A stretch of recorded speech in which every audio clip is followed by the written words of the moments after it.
Today's holiday talkback was pre-recorded on the shores of Lake Messalonskee at the cabin-side retreat of the Old Timer, a well-known name to our talkback listeners. He's actually Ted A. Gould, who in recent months has built a reputation for himself through our call-in show and other radio stations where his telephone voice has become well known.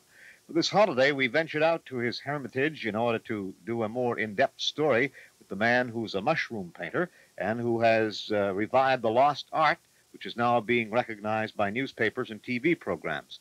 In just a moment, our own kind of conversation with the old timer and a two-way involvement, which may tell a few things previously unknown of the man who signs himself Tag, T-A-G. Right now, a basic cutaway as we consider a matter of significance for a lot of our listeners. Again, today's talkback was pre-recorded from the old timer summer retreat on the shores of Lake Messalonskee, and we've set up our machinery to capture the comments of the man who's also known as Tag. Old timer, and I talk to you right now, I probably, for the benefit of a lot of people who may be joining us for the first time, I've got to ask you, how come you suddenly decided at this stage in life that you were going to start doing some painting? Had you been a painter before this time? Well, I'd just seen my mother and father and them paint. Yeah. And I went out and got the turf tools for them to do. So I didn't have nothing else to do, so I thought I'd get a chance to do it myself. So you're really reviving an old-time art, aren't you? An old-time project, something that they call a lost art. Yeah. I bet for a lot of our talkbackers who have heard you on the air at various times, we really never have gotten into any great amount of conversation as to you personally. You were at one time were connected with the Salvation Army, weren't you? That's right. Tell us a little about that. Well, I went all over the country for them, and I've got the certificates to show for it. Yeah. And the last place was in Lewiston. I organized the Boy Scout troop there. Uh-huh. That's before they built the big place on Middle Street. Yeah. And I suppose it's still there. I haven't been there for years. Yeah. Was always your association with the Salvation Army in the yes. state of Maine? No, Maine, all across the country. Yeah. I had a scout troop in Massachusetts. I had one right on 14th Street. I knew a lot of the big fellas in New York City. I went out and got a new uniform by one of the big fellows by collecting the most money for Thanksgiving. Oh. And I cleaned up house for him. Is that so? And I liked it so well, they gave me a new uniform. Uh-huh. I never realized that the Salvation Army works so very closely in the area of Boy Scouts. Oh, yes. They have the Boy Scouts. They have Girl Scouts. Years ago, when I first joined with them, we had what we call the Life-Saving Scouts. Yeah. Maybe you've heard of it. I've heard of Life-Saving Scouts. Yeah, well, that's what the Salvation Army first organized, the Life-Saving Scouts. Uh-huh. They were responsible for the organization of it, were they? Yes. They were? Yes, and they had quite a few of them. And later on, I don't know what happened, but they changed over into the regular Boy Scouts. Yeah. And the Girl Scout work. You know, for the benefit of our listeners, again, I must say we did a TV show a short time ago with the old timer, and one of the things we talked about, he had some photographs at the time we were able to show about his summer place. I want to ask you about your summer place. This is something you built yourself, wasn't it? Yes, I built it myself. People give me the different stuff. Yeah. And my boss on the hill, he wondered why this lumber was going to, and I was lugging it down here on my shoulder, using it to fix up things. Uh-huh. Build it. So I've been here 14 years, and that's quite a while. You mean in this little in this hut? area? Yeah. No, 10 years in the hut. 10 years in the hut. Yeah. Well, this property belongs to the people, home, to the boarding house. Boarding house. Boarding house up here. I see. Mr. Cowan. Yeah. So why was it that you decided that you wanted to get away from the home and come down here? Well, I like to be a loner. I've always liked to be alone. A hermit. A hermit, I guess they'd call it. Why, I think you've come out of your hermitage, however, because it seems to me you've made a lot of friends, and you're having a lot of visitors in here these days, aren't you? Oh, yes, a lot of them. And after you had the picture on cable TV, my phone never stopped ringing. Uh-huh. I rang 27 times that one day. Is that so? And people kept asking me, and so It went over good. One of the things that, of course, we talked primarily about, you're asking for mushrooms. A few moments ago, you showed me the so-called raw mushroom. It looked kind of raw because yeah, very soft. It looked as though it would be, you know, if you touched it too much like a mushroom, it would break apart. It would. Would it? It would. Yeah. Because it's soft. Yeah. But it's got to be hardened and baked. I put it in the oven, bake it, and dry it out good. And then I set it out in the sun, let the sun do the rest of the work. Are you having difficulties in finding the mushrooms these days? Oh, yes. Different people have been bringing them to me. And I've been advertising over the WFAU. And every time I bring me 5 toadstools, I paint them on the lighthouse or the old covered bridge. Right. No money. How many paintings have you done so far? I think about 500. About 500. Yes, and now all over the place, all over the country. And how long have you been at it now? Oh, I've been took it up about 7, 8 years ago. About 7, 8 years ago. You mean in all of that time you've been, this is how you've collected about... Yes. About that many? Yes. Huh? Yeah. Now, what are some of the processes that you have to go? You have to condition these mushrooms, don't you? Oh, yes. You've got to thoroughly dry them out because they're full of water and they're full of pores. You can take a toadstool and cut it up and smoke it just like a cigar or a cigarette. It's got pores in it. And you have to dry it out. Then you have to take 4 or 5 coats of shellac until it don't go in no more on both sides of it. Then if the back is light, you use light mahogany stain on it to preserve it. And if it's dark mahogany, darker, you use a dark mahogany stain. Then you put 2 coats of varnish over that. Then you put your basic paint on front. 2 or 3 coats of white paint until it don't sink in no more. It stays out, turns all white. If you say that this was an old art form, had you seen some old examples that have maybe survived a long period of time? Oh, yes. I had a man down here about 3 weeks ago. He asked you how to get down here. You want to see me. Don't know if you remember it or not. I can't right offhand. He brought a toadstool down with a bunch of trees on it. Yeah. And I gave one look at it, and I knew who had done it.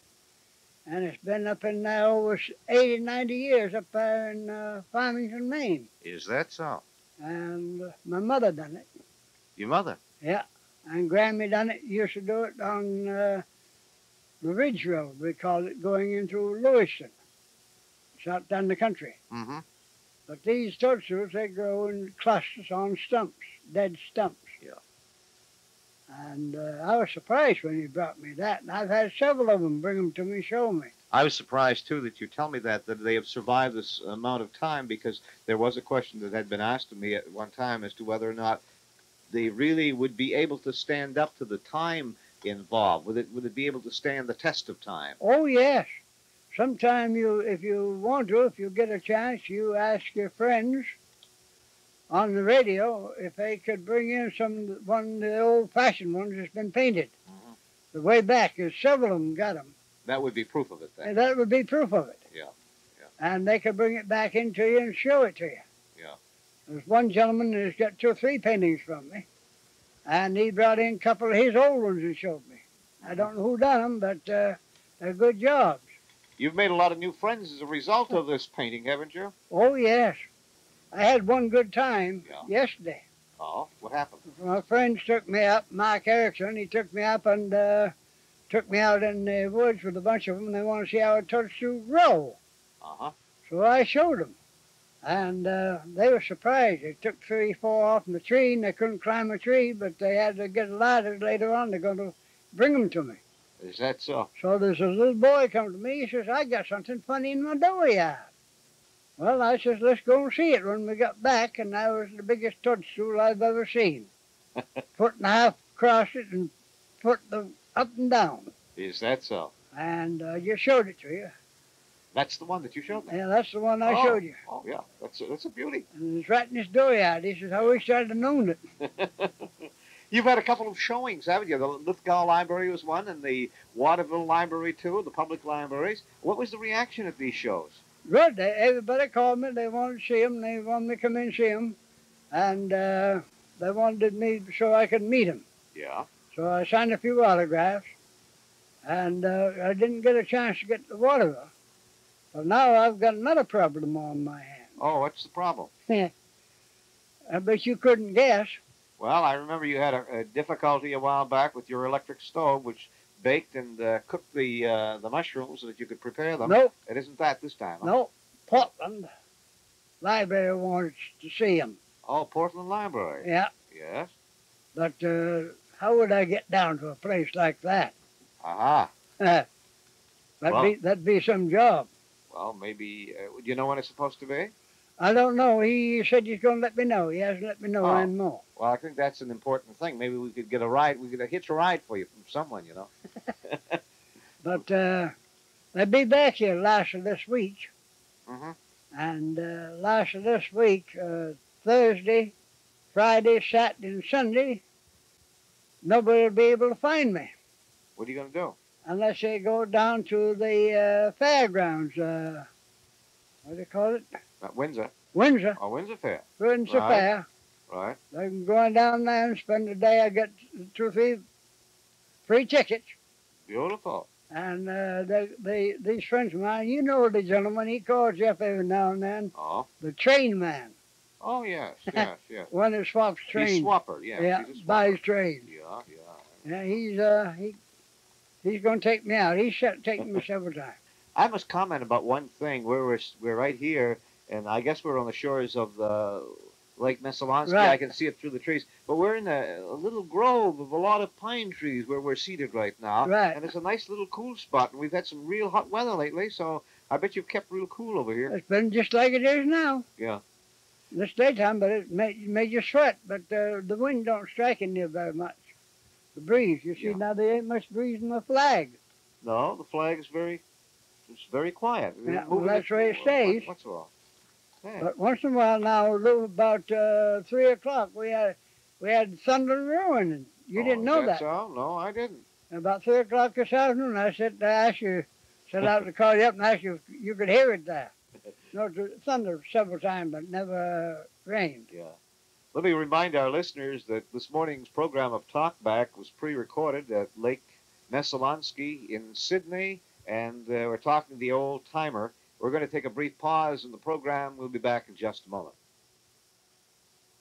Again, a reminder, our program pre-taped with the old timer, and as we pointed out just a few moments ago, we're seated in a grove, which is the site of the old timer's hermitage. He's got his buildings where you live here all summer long, do you, old timer? All summer long, from 7 in the morning to 7 at night. Yeah. And what about during the winter months?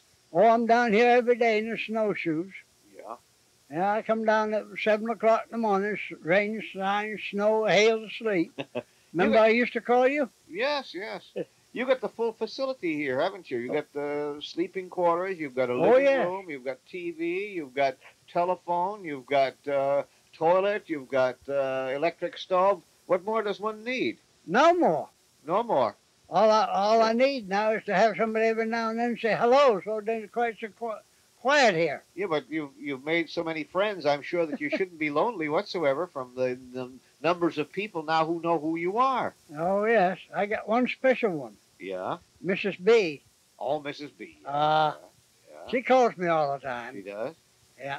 And a telephone pal, huh? Yeah, a telephone pal. And then another lady, she comes over. You haven't seen how she's put curtains up and decorated the inside of my place, have you? No, I haven't. Well, I'll have to see that just after we finish the broadcast because we can't leave it at this moment. Huh? I do want to ask you with regards to your philosophy. You suddenly, you're 70, what now? 75. 75. I'll be 76 next April. Right. I should know that because we celebrated your birthday and said happy birthday to you. But at this particular point in life, it would seem to me that you may have adopted some sort of philosophy which gives you an ability to go on where a lot of people want to give up. Well, what's the use to give up? I'm going to live to be 101. That's what you told me before. And I'm a diabetic and got one eye. Now, you try to paint those pictures with one eye, and you've got a job on your hands. It's pretty strenuous, isn't it? Oh, yes, it is. But somebody sneak up back at me, and I don't know they're there, and I try to look all the way around. I twist my neck out of shape. Were you a Maine boy? Oh, yes, born right here in Maine, Whereabouts? East Livermore. East Livermore. That's There's familiar country. 3.5-story building still there, and the pines twice as big as these. Is that so? Over 100 years old. What do you remember back 75 years ago, or 70 years ago back then? Well, I used to go to an old country school down to Schoolhouse Pond, Yeah. East Livermore, and we used to have camp meetings down there. We still do. Uh-huh. And I took my daddy's bamboo fishing pole one day and snuck away from school. You did? Went fishing. Uh-huh. And he just bought the pole. And I caught a big eel and dragged it 1.5 miles behind me. I didn't want the snake to catch up on me. What was left of the fishing pole, I got over my rear. You did? Yeah. There's the old saying about spare the rod and spoil the child. Right. Or, there's something involved there. Well, I There's a never lesson took to be learned daddy's from it. fishing pole again. Yeah. Oh, yes, there's a lot of that. Were you acquainted with the Norlands up in that area? Yes, I knew him. You knew of the Norlands, huh? Yes. There's a lot going on up there today. They've revived the whole place, huh? Oh, yes. Yes. Very interesting spot. Have you been there? I have been there. It was a few years ago. Mhm. I haven't been there lately, but I understand there's a lot of great things going on. Yeah. I want to come back to, some of the things concerning philosophy. What do you think about today's generation? It's all right. I've got records, and I play records all the time, but I love to hear them talk and have fun. Yeah. Well, they should. But if they had to sit in a corner like we did, they'd know what it meant. Uh-huh. But I love to see them around. They're here every day, and I have a lot of them, friends. You deal a lot with these young Oh, people. yes. Yeah. But there's only one thing I can't stand. Yeah. That funny music they got. You can't understand that music. Whew. We, in our old days, we said the same thing. Yeah. What kind of music did you have back in your day? Beethoven, Oh, classical. waltzes, Classical? Vienna waltzes, Yeah. two-step, black bottom, Yeah. and all of those. Yeah. Wow.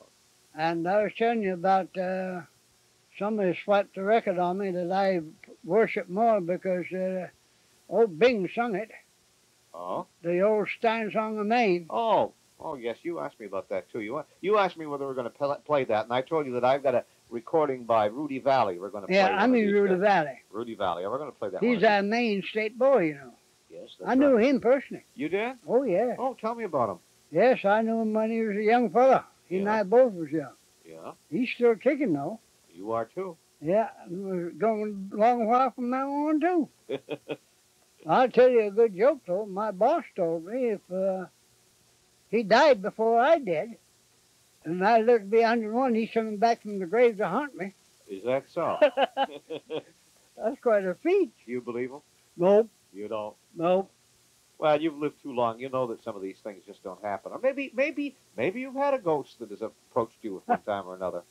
Yes, I've had quite a few. But I don't know. I like to sit and meditate and read. Yeah. I miss my old pipe so bad. Oh, you've given up pipes? Yeah, Had to? I didn't have to, but I did. You did. Yeah, and I don't know if I'm going to hold it off or not. Yeah. Oh, I see. This is one of the trial periods for you, huh? Yeah. A testing period, huh? Yeah. I've been since Christmas, since you told me. Hey, keep it up. You'll make out okay. Hey, what about you? Did you have a family? Oh, yes, I had quite a family. My Yeah. son, 2 sons and a daughter, Yeah. and they're all gone but my daughter, and she's in California somewhere. Was that so? And my son, he was in World War II, Yeah. and he died with cancer of the bone. Hmm.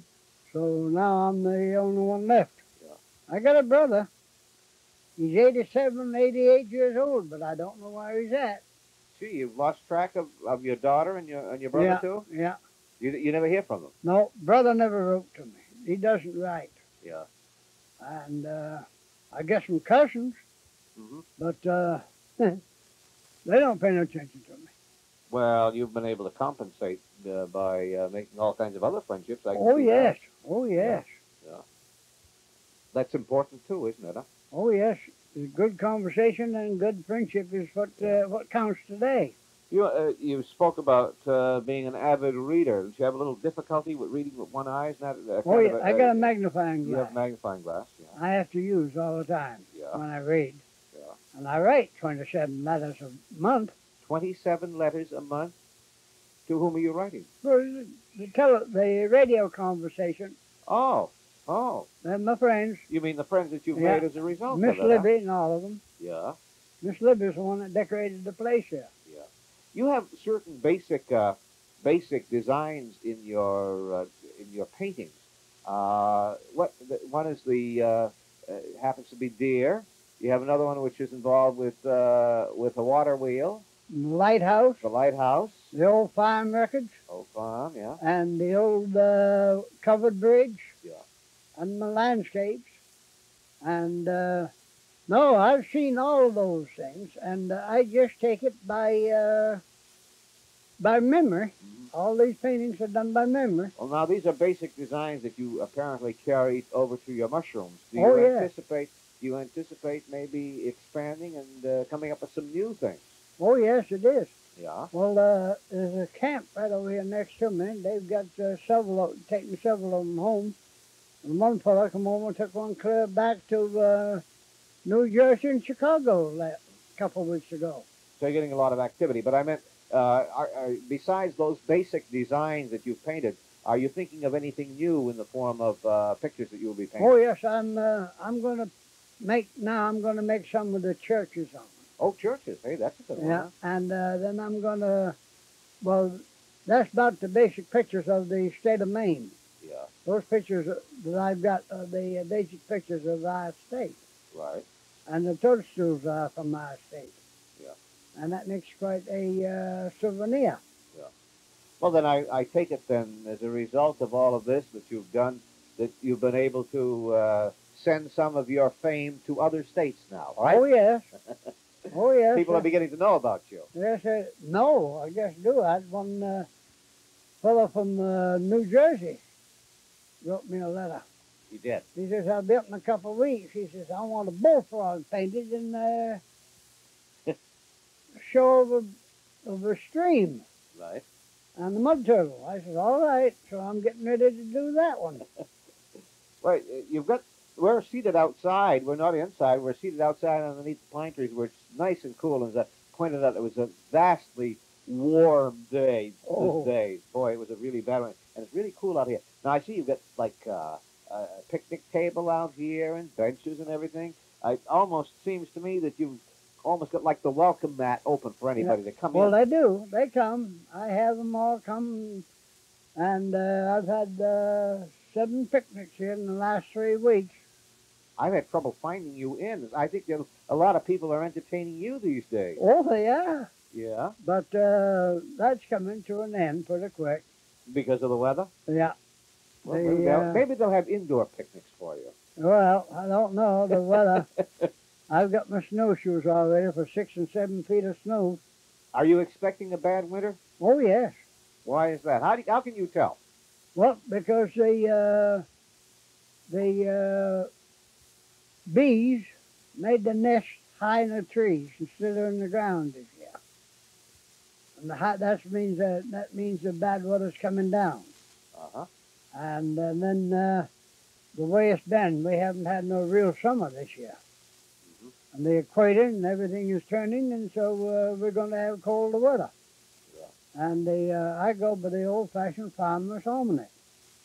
But I think you've got your own almanac, too. Oh, yes. I can tell. Now, I get a kick out of you fellas on the radio there. Why is that? You're telling about how it's raining and how it's going to rain, and then it don't rain. I can call you up and tell you 10 minutes before it starts. You feel it in your bones, do you? Oh, yeah.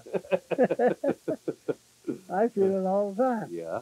Well, I'm glad that you have your own built-in thermostat that tells you probably how to adjust to whatever the weather is going to be. I don't make the weather myself, you know. It's the weatherman who tells me what it's going to be. Well, I get a kick out of the weathermen. Yeah. They're funny, aren't they? Yeah, they're funny. They're trying to tell you this and tell you that. And they have quite a time. They sure do. I think the weatherman comes in for a lot of kidding, though, don't you think so? Oh, yes. Yeah. A lot of it. Yeah. And so do you. So do those jockey boys. Yeah. Disc jockeys, they really get it, don't they? I think you're an avid radio listener from what I've been able to determine. Well, as long as your radio's on, I'm on. Yeah. I've got it on Up to the up the house. We're house getting ready to listen to the house ball is- game. yeah. Oh, yes. Well, we'll bring you the ball game, too. But I've got to get a radio, and I ain't got the money to get it with, but I need a decent one. One needs about the size of this. Oh, like the tape recorder radio Yeah, combination. so that I can get my stations. Yeah. I have an awful time to get stations. Well, as long as you're able to pick us up, that's all that's necessary. You understand that, don't you? Yeah, but I got one guy that's misses us up between me and you. Oh, well, we don't want to do that. You know who he is? No, I don't want to know. Lewiston. Lewiston, huh? Old timer, I've come to the end of my little talkback time for today. I want to thank you for allowing me to come in here and to be your guest and to interview you right here in the Pine Grove. You're welcome anytime. The old timer, TAD, or TAG. TAG, tag. TAG, I got to get that tag. Thank you from Lake Messalonskee in Sidney, the home of the old timer. Right.